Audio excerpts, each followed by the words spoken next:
Hello viewers, আসসালামু আলাইকুম। Meherin cooking চ্যানেলে আপনাদের স্বাগত। আজকে আমি দেশি মুরগির মাংস দিয়ে বিরিয়ানি রান্না করব।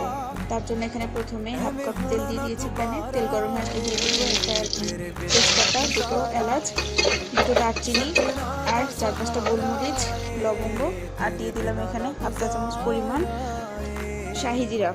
এবার দিয়ে দিব এখানে এক টেবিল চামচ পরিমাণ লবণ, 1 চা চামচ পরিমাণ হলুদ, 1 চা চামচ পরিমাণ মরিচের গুঁড়া, হাফ চা চামচ পরিমাণ জিরা গুঁড়া, হাফ চা চামচ পরিমাণ ধনিয়া গুঁড়া আর হাফ চা চামচ পরিমাণ গরম মশলা গুঁড়া। এবার দিয়ে দিয়েছি আমি এখানে 1 টেবিল চামচ পরিমাণ আদা বাটা, 1 টেবিল চামচ রসুন বাটা আর 2 টেবিল চামচ পরিমাণ পেঁয়াজ বাটা।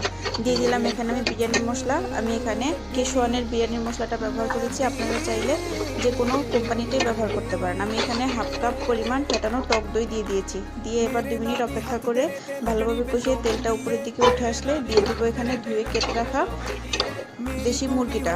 এবার আমি ভালোভাবে নেড়ে চেড়ে চুলার আঁচ লোতে রেখে সময় নিয়ে মুরগিটাকে সেদ্ধ করে নেব 80% মতো। যখন 80% মতো সেদ্ধ হয়ে আসবে তখন এখানে দিয়ে দিব হাফ কেজি পরিমাণ চিনি গুঁড়া চাল। আমি এখানে পোলাওর যে চালটা সেটা ব্যবহার করেছি, আপনারা চাইলে অন্য কোনোটা ব্যবহার করতে পারেন। আমি এখানে হাফ কেজি পরিমাণ চাল ব্যবহার করেছি। চালটাকে ধুয়ে পানি ঝরিয়ে রেখেছিলাম। এবার 5 মিনিট আমি ভালোভাবে ভেজে নিয়ে গরম পানি দিয়ে দিয়েছি এখানে 1 কেজি পরিমাণ। যেহেতু আমি হাফ কেজি পরিমাণ চাল নিয়েছি তাই আমি 1 কেজি পরিমাণ পানি দিয়েছি। দিয়ে দিলাম এখানে 7-8টা কাঁচামরিচ আর ভেজে রাখা আলু।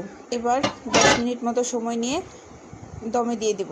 আবারও চুলার আঁচটা মিডিয়াম থেকে লোতে রেখে দিয়ে দিব এখানে আলু বোখারা, কিশমিশ, 1 টেবিল চামচ পরিমাণ গুঁড়া দুধ আর 1 চা চামচ পরিমাণ চিনি দিয়ে নেড়েচেড়ে আবারও রেখে দিব 10 মিনিটের জন্য। এবার বেরেস্তা দিয়ে আমি এখানে নামিয়ে নিচ্ছি। আপনারা চাইলে ঘি দিয়েও নামিয়ে নিতে পারেন। দেখেন কতটা ঝরঝরে আর নরম হয়েছে।